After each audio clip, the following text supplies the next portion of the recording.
Palabra de Dios, Juan 4, 1 al 6. Cuando, pues, el Señor entendió que los fariseos habían oído decir, Jesús hace y bautiza más discípulos que Juan, aunque Jesús no bautizaba sino sus discípulos, salió de Judea y se fue otra vez a Galilea, y le era necesario pasar por Samaria. Vino pues a una ciudad de Samaria llamada Sicar, junto a la heredad que Jacob dio a su hijo José, y estaba allí el pozo de Jacob. Entonces Jesús, cansado del camino, se sentó así junto al pozo. Era como la hora sexta. Amén. Vamos a orar. Padre Dios, te damos muchas gracias, Señor, por tu amor y por tu misericordia. Te damos muchas gracias, Señor, por esta mañana en la que nos permites estar ante ti. Te damos gracias, Señor, por este tiempo en el que nos permites meditar y reflexionar en tu palabra. Y te pedimos, Señor, que tu palabra nos transforme y que esta palabra se haga vida en cada uno de nosotros. Que hoy sea de aliento para todos aquellos que están cansados del camino, para todos aquellos que están agotados, agobiados, con tristeza, con dolor, con vergüenza. Que tu palabra realmente sea bálsamo, sea medicina para nuestros huesos, para nuestra vida entera, para nuestro espíritu. Que para ti, solo para ti sea la honra, la gloria y la alabanza. Usa mis labios, te lo pido en el nombre de Jesús. Amén. Bueno, en varias iglesias nosotros vamos a poder escuchar la frase que dice, debemos ser como la iglesia primitiva. O debemos ser como la iglesia del Nuevo Testamento.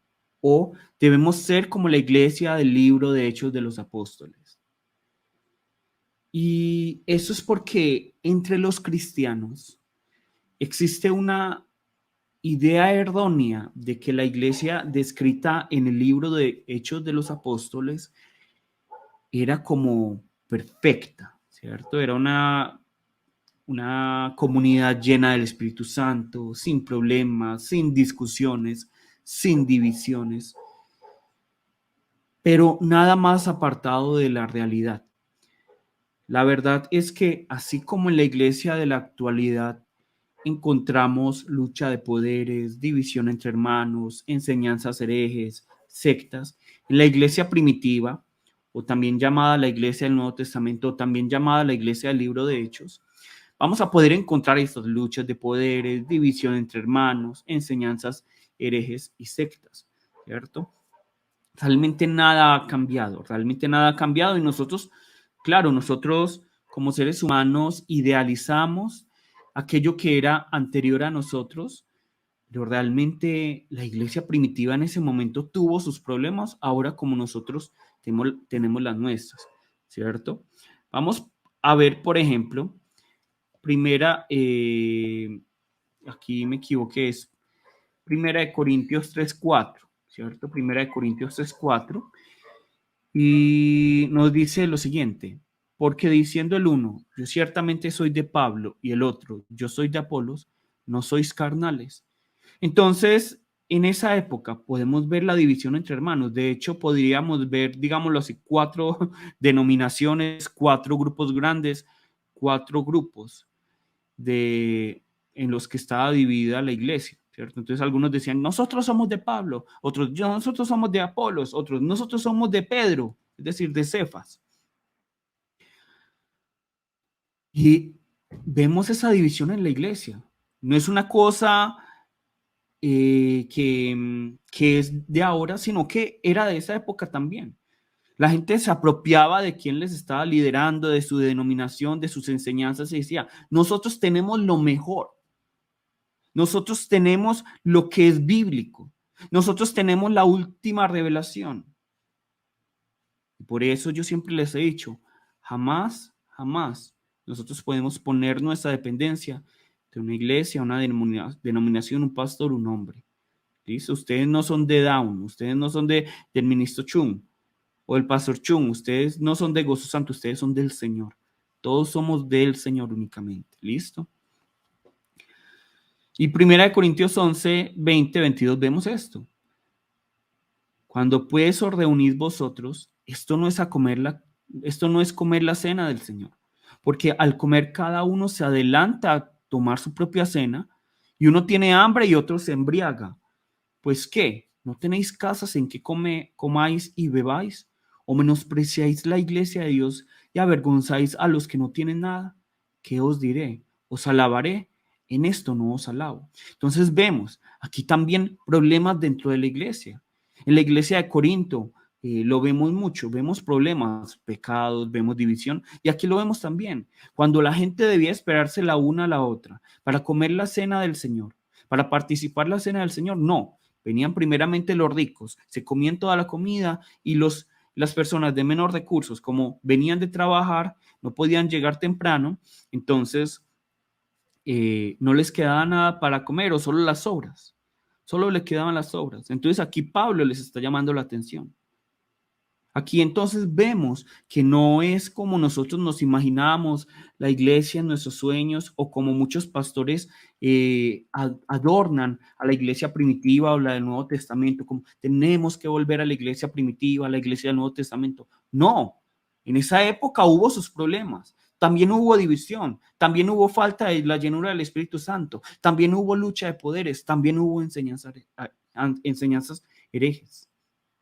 Ahora, entre esas enseñanzas herejes, o para que de pronto si alguien no sabe qué significa la palabra herejes, que no es de acuerdo a la Biblia, que no es de acuerdo a Cristo, ¿cierto? Es una enseñanza anticristiana, para que lo entendamos así. Entre esas enseñanzas herejes vamos a encontrar dos enseñanzas, ¿cierto? Dos enseñanzas a las que hoy vamos a ponerle un poco de atención, ¿cierto? Dos enseñanzas en ese siglo apareció. Primero, apareció el ebionismo, ¿cierto? El ebionismo. Y el ebionismo enseñaba que Jesús no tenía naturaleza divina. Es decir, ellos negaban la naturaleza divina de Jesús. Ellos creían que Jesús era simplemente un descendiente de David con muchos dones. Él era un hombre común y corriente. Entonces, obviamente, él no nació de ninguna virgen. Él era hijo totalmente, él no era hijo de Dios. Él era hijo de José y de María, ¿cierto? Él no era ningún 100% Dios. Él era totalmente hombre, ¿cierto? Él no existió antes de la eternidad, él no existió antes de haber nacido. Él, cuando nació, nació totalmente hombre, ¿cierto? Luego de pronto encontramos el adopcionismo, que es que Dios, digámoslo así, adopta a Jesús cuando viene sobre él el Espíritu Santo, pero eso es otra cosa. Pero nosotros vemos entonces el lebionismo, ellos negaban la naturaleza divina de Jesús.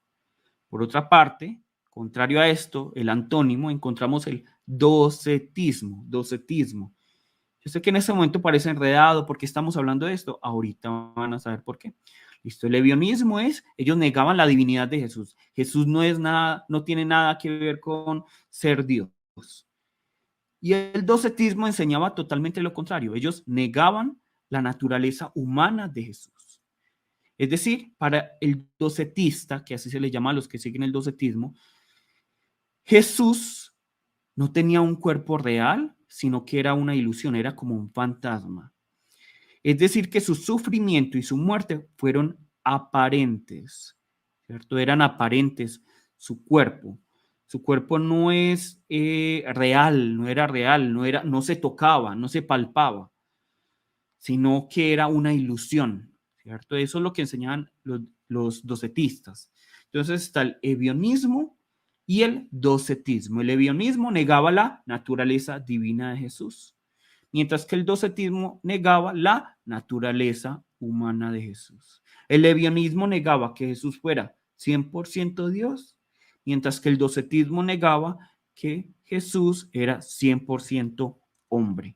¿Listo? ¿Nos queda claro? Hasta ahora. ¿Listo? Esto lo estamos hablando despacio para que lo entendamos, porque sé que esto parece muy técnico. Y algunos se preguntarán, bueno, pero el ministro, ¿por qué nos está hablando de esto? Les estoy hablando de esto porque sin importar el rol que cada uno tenga dentro de la iglesia, hay cosas dentro, digamos, hay cosas que todo cristiano, sin excepción, debe conocer y afirmar. ¿Listo? Y una de ellas, sin lugar a dudas, es la naturaleza 100% divina de Jesús y la naturaleza 100% humana de Jesús. Entonces, como cristianos, debemos saber muy bien no solo lo que hizo Jesús por mí, sino quién era Jesús. Y debemos saber que Jesús era 100% Dios y 100% humano. ¿Listo? Y de eso nos habla la Biblia. La cosa es que, por hablar nosotros más dentro de las iglesias, más de la naturaleza divina que de la naturaleza humana, nosotros muchas veces como que pasamos por alto esa naturaleza humana de Jesús. Se nos olvida el importante hecho de que Jesús, siendo en forma de Dios, se hizo hombre y que eso cambió nuestra historia, ¿cierto? Entonces, es muy importante que nosotros los cristianos sepamos esto. Hay cosas que de pronto no son tan importantes que nosotros conozcamos, por así decirlo, de la teología, pero hay cosas que, sin lugar a dudas, nosotros tenemos que tener claras en nuestra vida de fe. Y una de ellas es que Dios es 100% hombre y 100%, Jesús es 100% hombre y 100% Dios.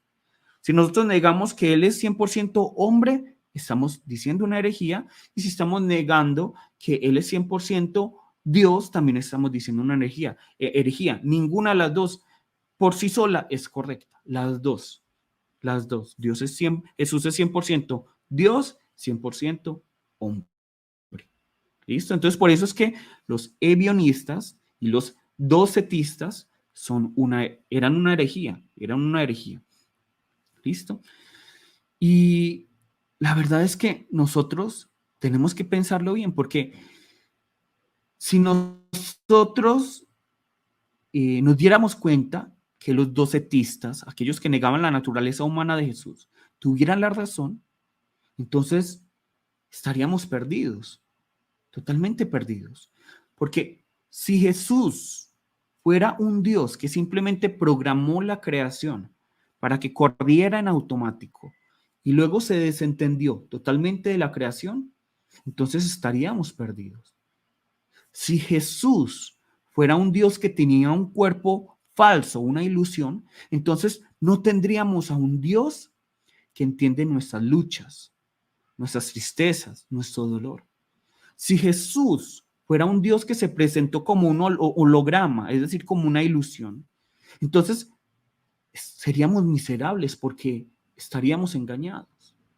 Si Jesús fuera un Dios que simplemente aparentó sufrir y morir, entonces no tendríamos salvación.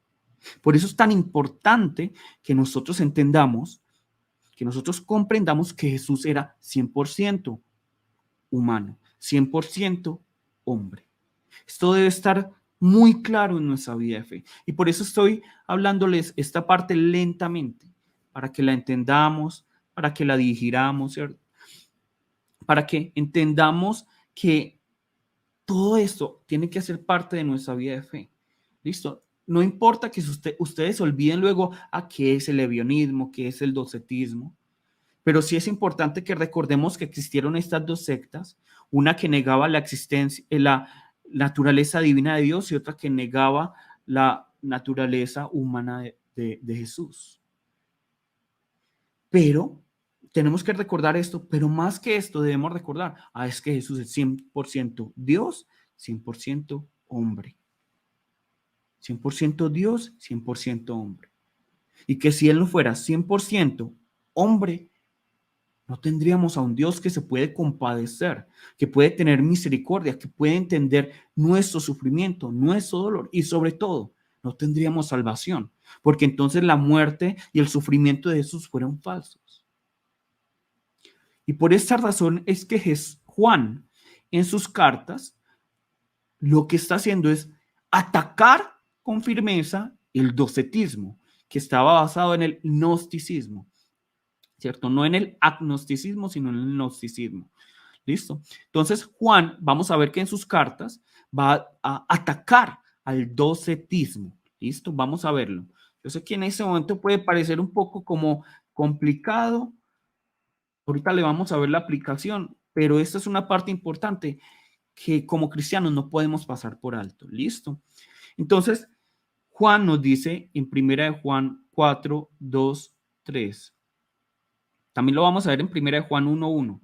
Pero en primera de Juan 4, 2, 3 dice esto Juan. En esto conoced el Espíritu de Dios. Todo espíritu que confiesa que Jesucristo ha venido en carne, es decir, que se hizo humano, es de Dios. Y todo espíritu que no confiesa que Jesucristo ha venido en carne, no es de Dios.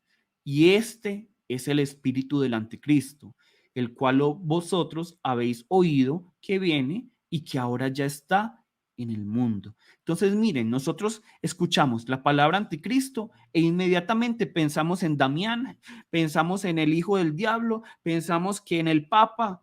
No. ¿Quién es anticristo? ¿Quién tiene el espíritu de anticristo? Aquel que confiesa que Jesús no vino en carne, que Jesús no tenía cuerpo. Ese es anticristo. Listo, no se imaginen la película de terror donde ese niño mira a alguien mal porque le hizo algo malo y se muere. No, eso no es el anticristo.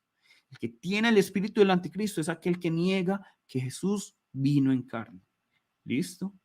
Aquel que dice, no, es que Jesús solo era una fábula, que Jesús solo era una enseñanza, que Jesús era alguien que era un espíritu, pero no tenía cuerpo. Él es anticristo. ¿Listo? Él es anticristo y nosotros lo vemos hoy mucho, mucho, mucho. Muchas personas que dicen que Jesús era una fábula, que Jesús era un personaje inventado, que Jesús nunca existió. Esos son anticristos. Ese es el espíritu de anticristo. Porque miren lo que dice la palabra, el cual vosotros habéis oído que viene y que ahora ya está en el mundo. ¿Listo? Y ahora, segunda de Juan 7, versículo 7. Porque muchos engañadores han salido por el mundo que no confiesan que Jesucristo ha venido en carne. Quien esto hace es el engañador y el anticristo. ¿Listo? Entonces, nuevamente, no nos imaginemos a Damián, no nos imaginemos al niño pequeño con cara de ángel, pero con ojos satánicos, que mata a todo aquel que le cae mal. No. ¿Quién es anticristo? ¿Quién es el engañador? El que dice que Jesús no vino en carne, que Jesús no vino con cuerpo, que Jesús era solo una ilusión. Entonces miren que la palabra, aunque no nos habla de bionismo ni docetismo, nos está presentando la defensa de Juan en contra de ellos. ¿Listo? Porque la carta de Juan fue escrita en un contexto y esa carta de Juan se está escribiendo en contra de este gnosticismo, de este docetismo. ¿Listo? Seguramente Juan ya sabía lo que iba a pasar. Entonces, en parte, digamos lo que es muy entendible, es totalmente entendible por qué los docetistas negaban la naturaleza humana de Jesús. Es muy entendible. Es que pongámonos a pensar un poco. ¿Por qué los docetistas negaban que Jesús tuviera cuerpo? No es solo por la idea de que el cuerpo era débil y malo en esa época, contrario al espíritu que parece como santo y bueno, porque de hecho hoy en día tenemos todavía ese movimiento como el cuerpo es malo, el cuerpo no, el cuerpo es satánico, ¿cierto? Y de hecho muchas veces nos sentimos que el hecho de ser humanos ya es como pecado, ¿cierto? Pensamos que el espíritu es algo como santo, algo perfecto, algo que está más allá. Entonces dividimos y eso es totalmente griego, ¿cierto? Eso no es la voluntad de Dios. Para Dios no es que el cuerpo sea malo y el espíritu sea bueno. Para Dios el cuerpo es un instrumento, es una oportunidad. Antes es muy bueno, es la oportunidad para servirle. Ahora, cuando nosotros caemos en la carne, eso es lo malo. Pero entonces vemos aquí, en esa época existía ese pensamiento entre los griegos, es que el cuerpo es malo, el cuerpo es de esta tierra, el cuerpo es temporal, entonces es malo, es sucio. Mientras que el espíritu es algo limpio, es algo santo, es algo perfecto, es algo eterno. Entonces nosotros tenemos que rechazar todo lo que sea cuerpo. Pensaban en esa época. Y esa es una de las ideas del docetismo. Pero pongámonos, veamos más allá, pensemos en esto. ¿Cómo imaginarse a Jesús comiendo? ¿Cómo imaginarse a Jesús bebiendo agua? O peor aún, ¿cómo imaginarse a Jesús produciendo los fluidos naturales que salen de nuestro cuerpo? ¿Cómo imaginarse a Jesús? ¿Quién se imagina a Jesús en este momento y le parece santo y le parece el Hijo de Dios cuando Él está haciendo sus necesidades, las necesidades fisiológicas que todos tenemos?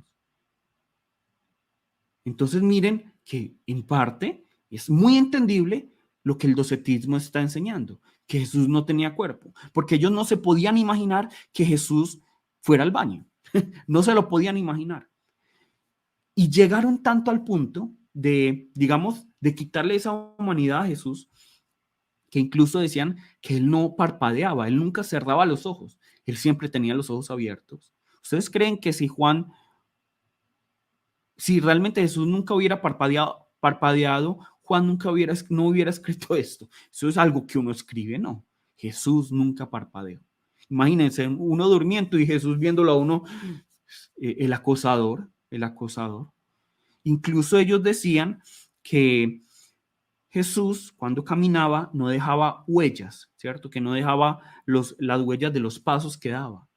Hasta ese punto llegó el docetismo. Entonces, es muy entendible y de alguna manera ellos lo que quieren es exaltar a Jesús, hacer como que Jesús era algo totalmente especial, pero aunque sea entendible, no lo hace cierto. ¿Listo? ¿Por qué? Porque toda la Biblia, contrario a lo que ellos enseñaron, nos muestran, nos evidencian que Jesús tenía un cuerpo. Especialmente el Evangelio de Juan lo hace. Especialmente el Evangelio de Juan. Veamos desde la introducción. Desde la introducción y todo el Evangelio de Juan y las cartas de Juan nos dejan claro que Jesús tenía un cuerpo, que Jesús tenía una carne, que Jesús no era una ilusión, que Jesús no era un holograma, que Él era totalmente real. Y por eso en 1 Juan 1, nosotros vamos a ver que Juan dice, nosotros lo palpamos, lo tocamos, lo vimos. Y vamos a ver cómo hace Juan su introducción al Evangelio. Juan 1:14. Y aquel verbo fue hecho carne y habitó entre nosotros y vimos su gloria, gloria como del unigénito del Padre, lleno de gracia y de verdad. Nos dice Juan, el verbo fue hecho carne. No es que el verbo se hizo como carne, el verbo se apareció como si fuera carne. No, el verbo fue hecho carne, nos dice Juan. Esto es muy, muy importante. Dice que a algunos ya les, ay, qué dolor de cabeza domingo pensar a esta hora en la mañana. Pero esto es fundamental que lo tengamos en la cabeza. Esto es muy importante que lo tengamos en nuestro espíritu y en nuestro corazón. Que Jesús es 100% Dios, pero también 100% humano. Aún así, no podamos imaginarnos a Jesús en el baño. Aún así no nos imaginemos. Entre los amigos del colegio muchos decían, ay, yo una modelo nunca me la imagino en el baño. Si yo me quisiera desilusionar o decepcionar a alguien, me la imagino en el baño con diarrea, decíamos. Pero entonces, por eso es que no podemos nosotros como seres humanos imaginarnos a Jesús con necesidades fisiológicas. ¿Por qué? Porque para nosotros Jesús es como solo Dios, 100% Dios, pero nunca humano. Y eso es lo que le ocurría a los docetistas.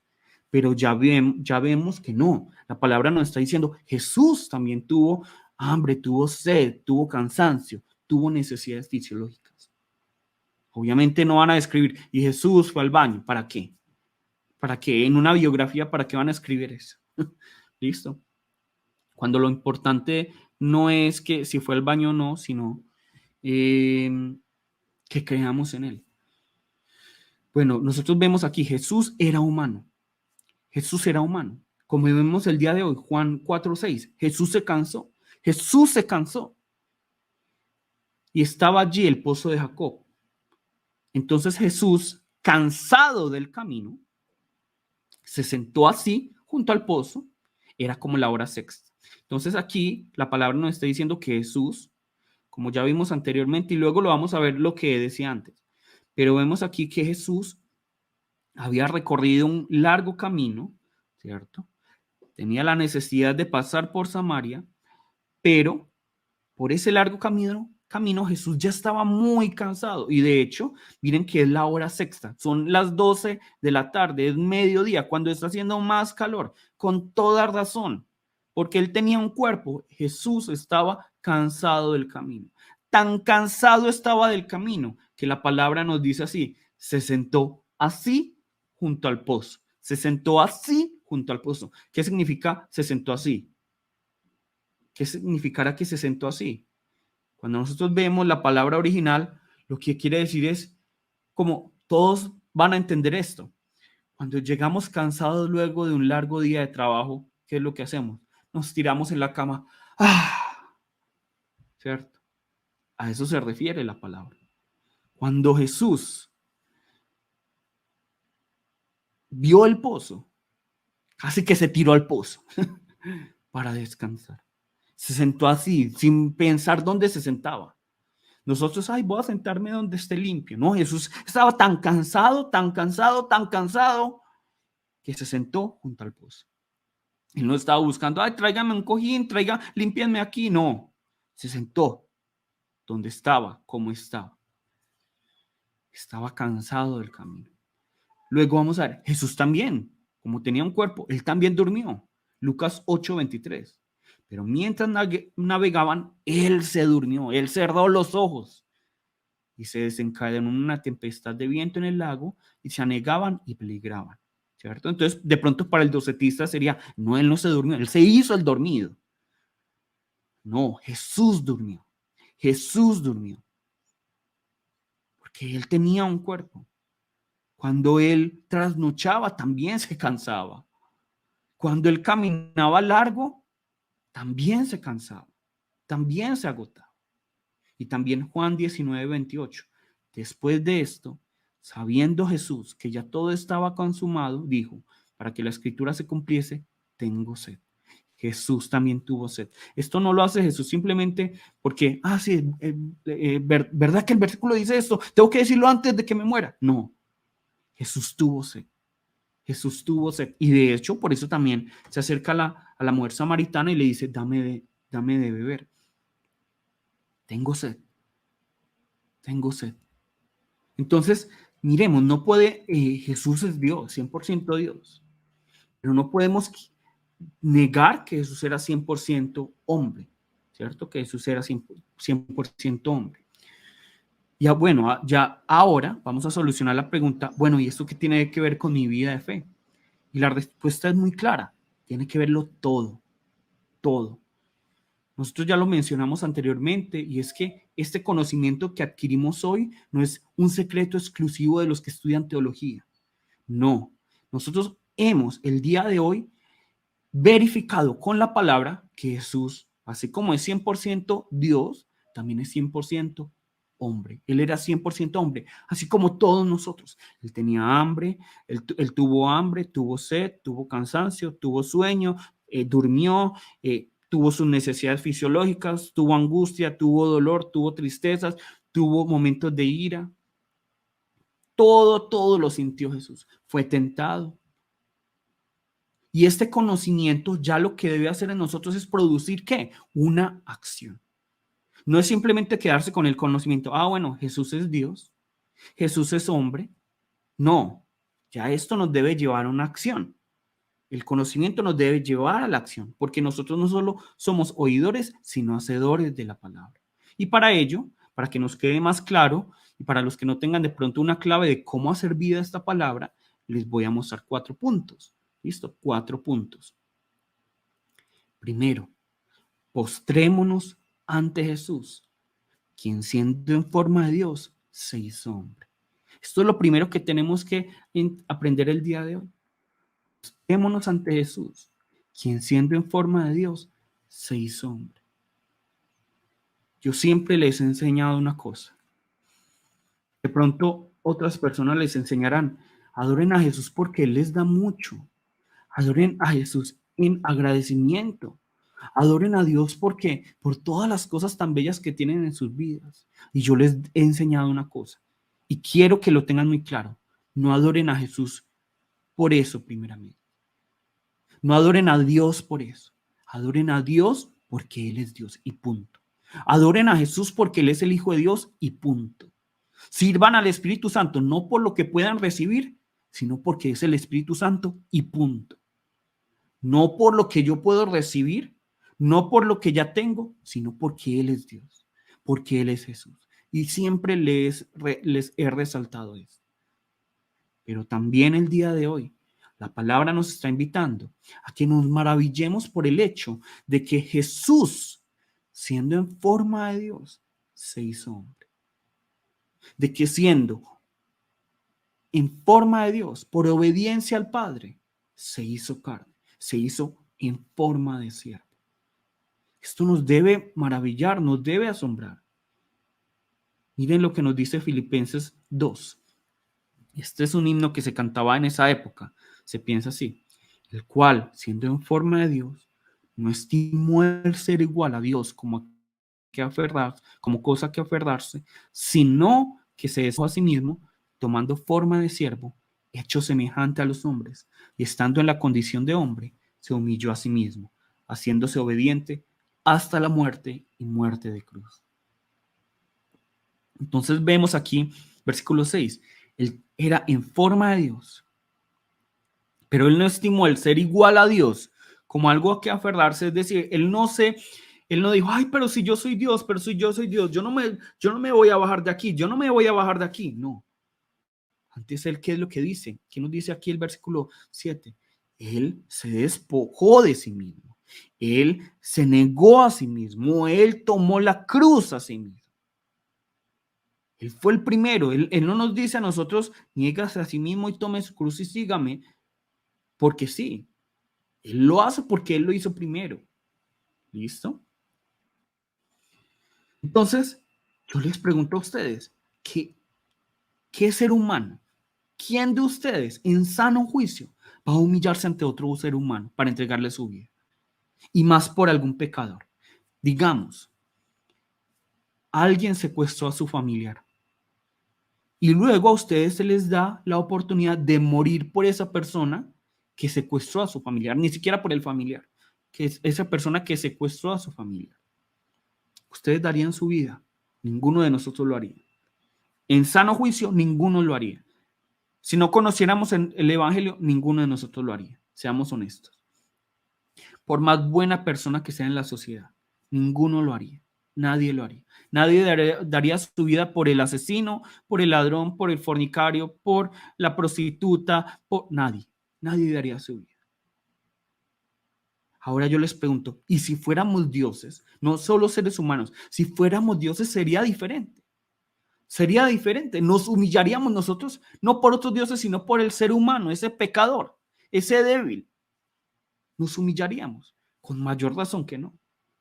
Seguramente nos apropiaríamos de nuestra autoridad como dioses y disminuiríamos más a esa humanidad, la castigaríamos, porque creeríamos que nosotros somos más santos, justos, dioses.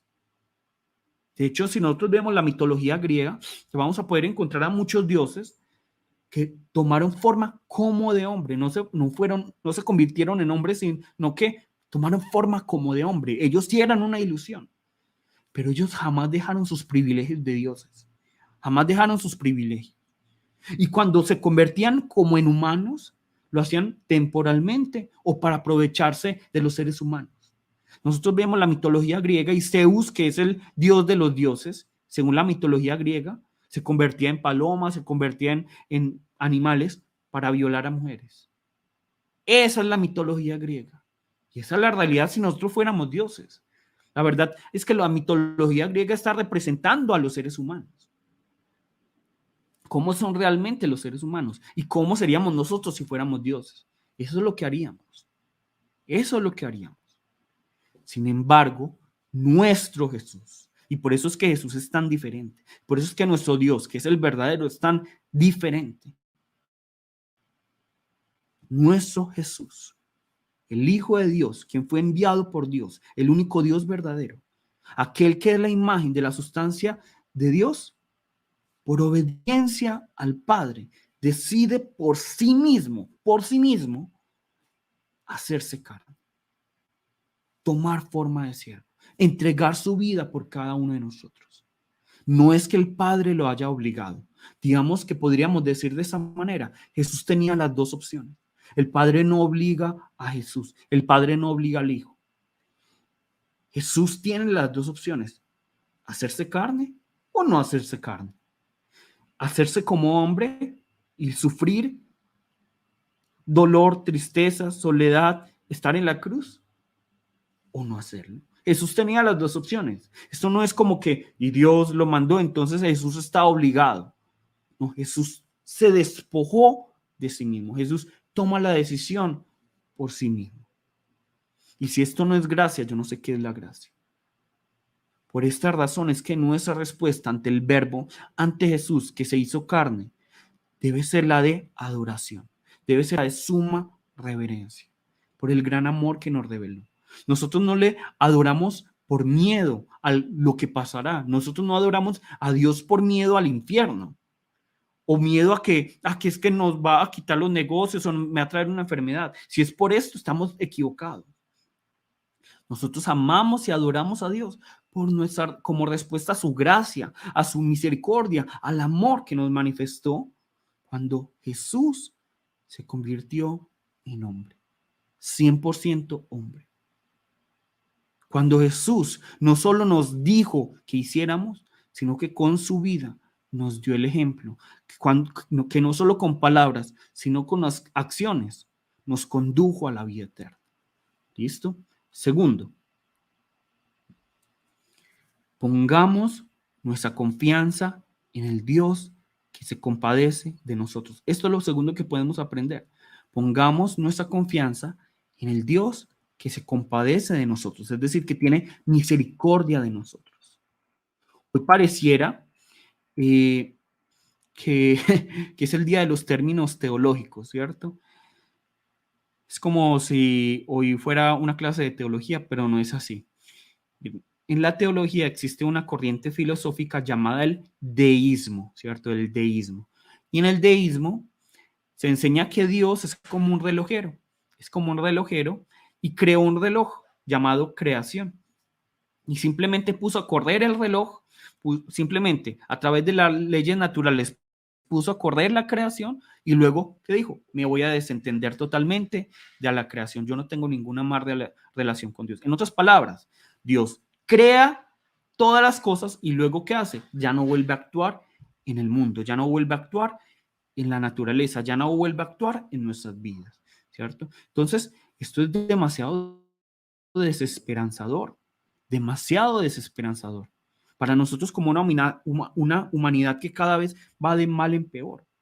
Sin embargo, si nosotros vemos la Biblia, vamos a ver que la Biblia nos habla de que, y la Biblia, tenemos que recordar, es el libro que nos habla, que nos revela la verdad y el propósito de Dios. Entonces, nosotros vemos en la Biblia que Dios no es un Dios apático a lo que ocurre en la humanidad, que Dios no es un Dios que se desinteresa, no es un Dios que se desentiende de la humanidad, sino todo lo contrario. Dios es un Dios que obra activamente en su creación y es un Dios que envía a su Hijo unigénito al mundo por cada uno de nosotros. Veamos lo que nos dice Hebreos 4:14. 4:14 y 16. Por tanto, teniendo un gran sumo sacerdote que traspasó los cielos, Jesús, el Hijo de Dios, retengamos nuestra profesión, porque no tenemos un sumo sacerdote que no pueda compadecerse de nuestras debilidades, sino uno que fue tentado en todo según nuestra semejanza, pero sin pecado. Acerquémonos, pues, confiadamente al trono de la gracia para alcanzar misericordia y hallar gracia para el oportuno socorro. Aquí nos está diciendo la palabra que Jesús, nuestro sacerdote ante Dios, no es alguien que no pueda compadecerse de nuestras debilidades, que no es alguien que no pueda tener misericordia de nosotros, sino todo lo contrario. Como Él fue tentado, al igual que nosotros, como Él sufrió lo mismo que nosotros, pero Él no cayó, Él nos entiende. Él está allí intercediendo por nosotros. Es lo que nos dice hoy la palabra. ¿Listo? Entonces, no es un Dios, nuestro Dios, no es un Dios que nos está mandando a ser santos o perfectos desde la distancia. No es como que, mira, ahí te faltó limpiar, te faltó esa manchita. No. Mira, tenés que ser santo y perfecto. No es un Dios apartado que está mandándonos a ser santos o perfectos. Tampoco es un Dios que nos exige santidad sin saber lo que significa ser tentado. Porque nosotros vimos que Jesús fue tentado. Todo lo contrario. En Jesús nosotros vamos a encontrar que podemos tener la confianza de que Dios entiende lo que vivimos cada día. Dios entiende lo que vivimos cada día. Él entiende completamente nuestra vergüenza, nuestro dolor, nuestra tristeza, nuestra dificultad para vencer la tentación. Y esto todo porque Jesús lo vivió en carne propia. Jesús nos dice que amemos al enemigo porque Él lo hizo con nosotros. Jesús nos dice que perdonemos porque Él nos perdonó. Jesús nos dice que sirvamos al prójimo porque Él nos sirvió. Jesús nos dice que venzamos el pecado porque Él venció la tentación del diablo. Jesús nos dice que venzamos. Jesús nos dice que vengamos a Él si estamos trabajados y cargados, porque Él estuvo siempre en la presencia del Padre cuando estuvo cansado y agotado. Jesús nos levanta de la tristeza, el dolor y la vergüenza porque Él mismo lo padeció. Entonces, esto es lo segundo. Jesús entiende lo que vivimos cada día. Jesús entiende lo que vivimos en todo momento. Jesús entiende la soledad y la tristeza y la vergüenza que hoy ustedes tienen. La siente. Puede ser que nadie más entienda esto, pero Jesús lo entiende. ¿Listo? Bueno, tercero, ¿qué podemos comprender? Sigamos el ejemplo del verbo que se hizo carne. Sigamos el ejemplo del verbo que se hizo carne. Entonces, en Mateo 10:24 nos dice que el discípulo no es más que su maestro, ¿cierto? El discípulo no es más que su maestro. Hoy en día parece como si fuera como al revés, ¿cierto? Es como si nosotros fuéramos discípulos diferentes, que nunca nos va a pasar lo mismo que al maestro, porque si el maestro vivió en soledad, en tristeza, en persecución, nosotros no, supuestamente. Pero en Cristo las cosas no son así, aunque no nos agrade. En Cristo estamos llamados a ser igual que el Maestro. Estamos llamados a ser igual que Jesús. Y nosotros vemos que Jesús manifestó la humildad siendo obediente al Padre, ¿cierto? Siendo obediente al Padre, rebajándose a nuestro nivel, porque nosotros no tenemos un nivel súper alto, nosotros somos nada comparado con Dios. Y sin embargo, Jesús decide por sí mismo rebajarse. Y esto es lo que nosotros debemos aprender. Mire lo que nos dice Filipenses 2. Así comienza. Ya lo leímos, pero la primera parte no. Haya pues en vosotros este sentir que hubo también en Cristo Jesús. Es decir, sigan el ejemplo de Jesús. ¿Qué es lo que Jesús nos mostró? El cual, siendo en forma de Dios, no estimó el ser igual a Dios como cosa que aferrarse, sino que se despojó a sí mismo, tomando forma de siervo, hecho semejante a los hombres, y estando en la condición de hombre, se humilló a sí mismo, haciéndose obediente hasta la muerte y muerte de cruz. Entonces, nosotros estamos llamados a parecernos a Jesús, a vivir tan humildemente en obediencia al Padre, así como Jesús. Así como Jesús. Jesús, como ya les dije, tenía la opción de decir, no, yo no quiero hacerme hombre. Yo no quiero hacerme carne. Pero él todo lo contrario, ¿qué es lo que hace? Para exaltar al Padre más y más y más, ¿cierto? Él simplemente decide obedecer. Jesús pudo haberse jactado de quién era cuando vino a este mundo, pero no, antes con su ejemplo nos muestra qué es la humildad, qué es caminar según la voluntad de Dios. Jesús pudo haber llamado a sus ángeles para sentarse en el trono y quitarle el puesto al César, pero no. Nosotros vemos que Él encuentra satisfacción en el Padre. Él encuentra satisfacción en glorificar al Padre. De la misma manera, nosotros estamos llamados a menguar y a menguar y a menguar y a disminuir para que el Señor sea reconocido. Veamos lo siguiente. Sé que hoy son muchos versículos, pero son necesarios. Segunda de Corintios 12:10. Por lo cual, por amor a Cristo, me gozo en las debilidades, en afrentas, en necesidades, en persecuciones, en angustias, porque cuando soy débil, entonces soy fuerte, dice la palabra.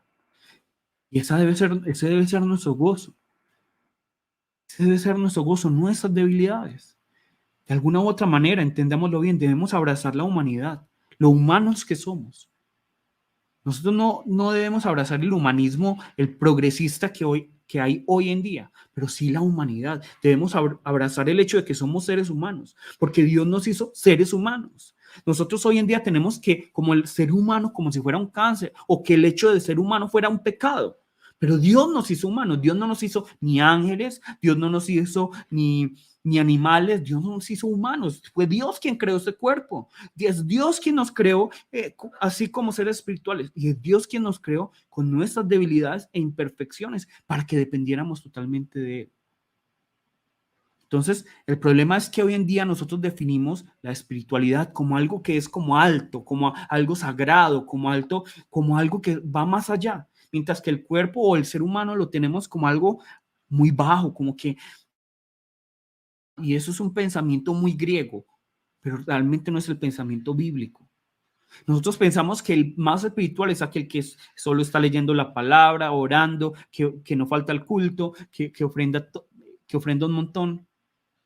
Pero realmente, la verdad es que la persona espiritual no es aquella persona que se mantiene en la iglesia, sino la que cumple el propósito de Dios, dentro y fuera de la iglesia.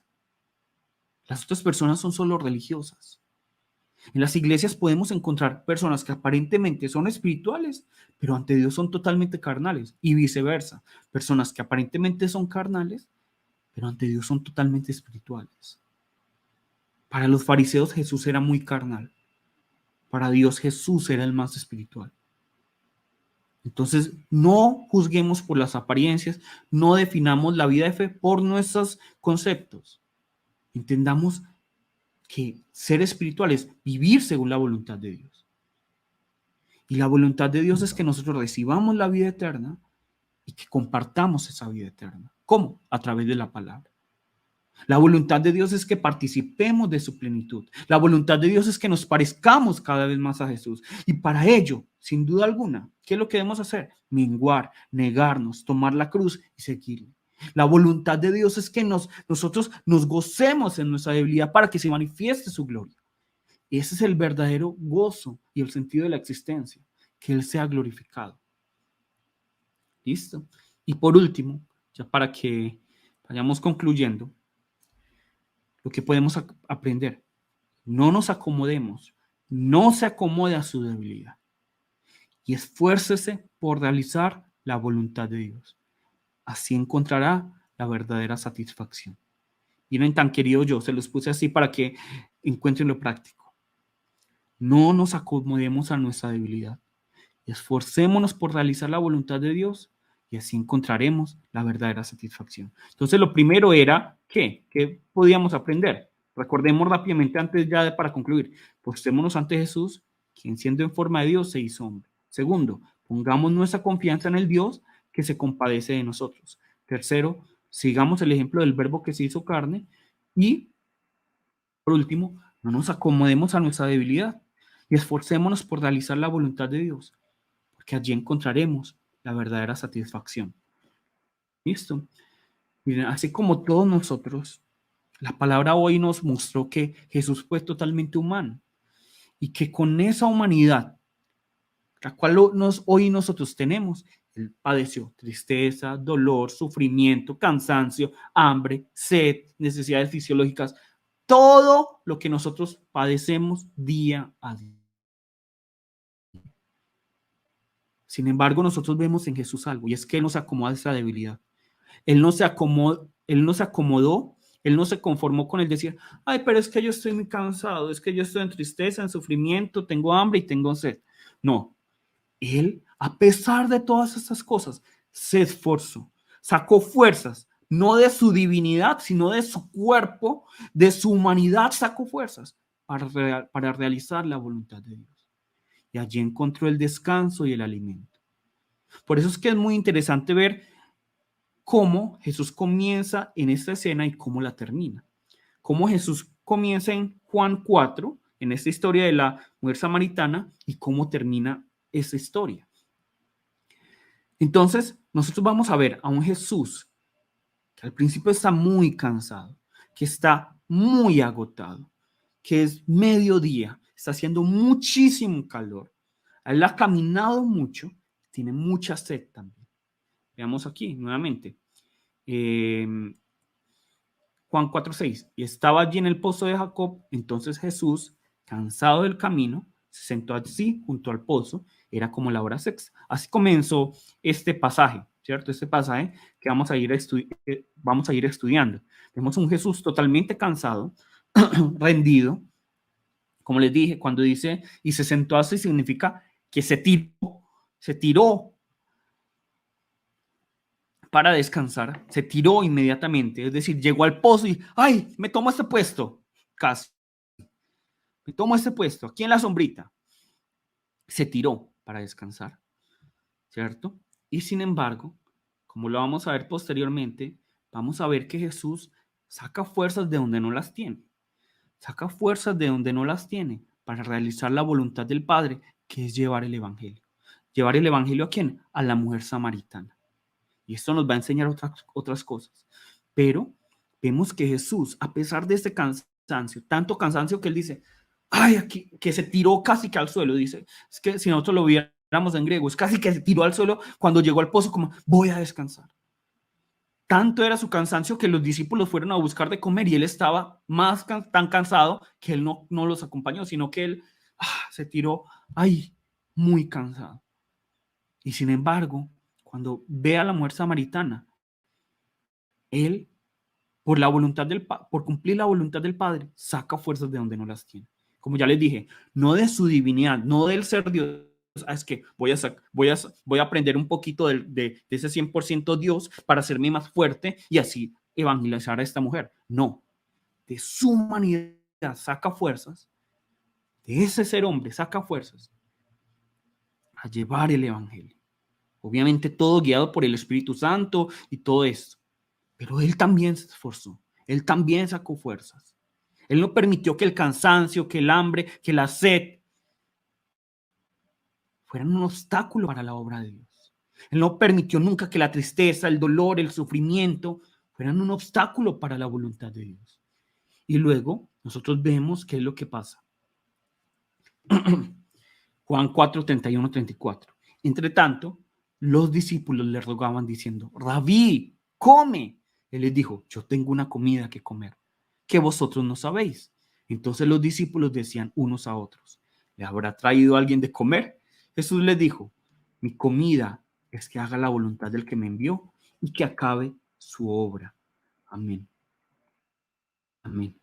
Entonces, Jesús no se tomó una siesta, Jesús no almorzó, la mujer samaritana no le trajo el almuercito, no le trajo la coca, ¿cierto? Su lengua seguía seca, su estómago seguía vacío, pero ahora había algo diferente.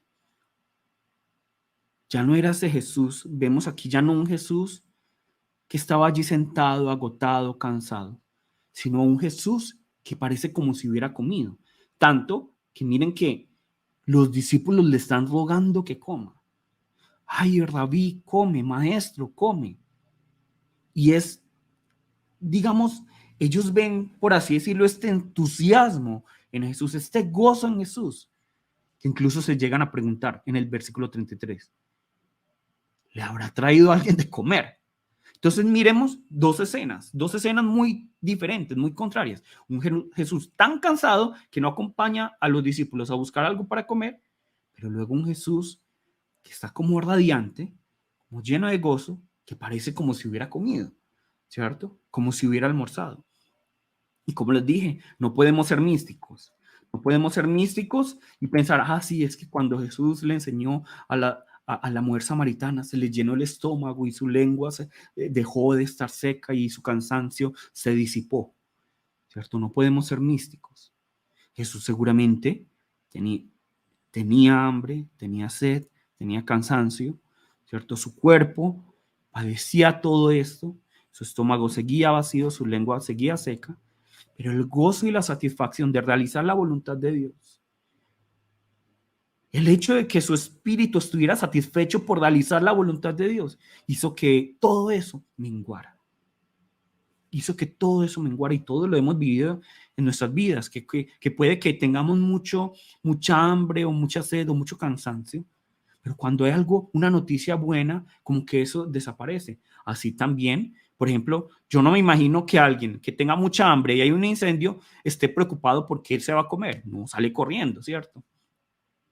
De la misma manera, nosotros vemos aquí a Jesús, que nos está mostrando con su ejemplo que la verdadera felicidad y la verdadera fortaleza no se encuentra en que desaparezcan las debilidades o la tristeza o el dolor o nada de esto, sino en realizar la voluntad de Dios. Esa es la verdadera plenitud, la verdadera vida eterna, el verdadero gozo.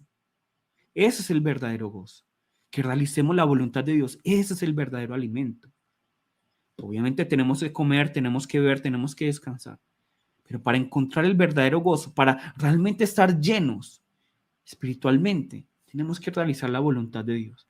Por eso es que vemos este cambio en el, digámoslo así, semblante de Jesús.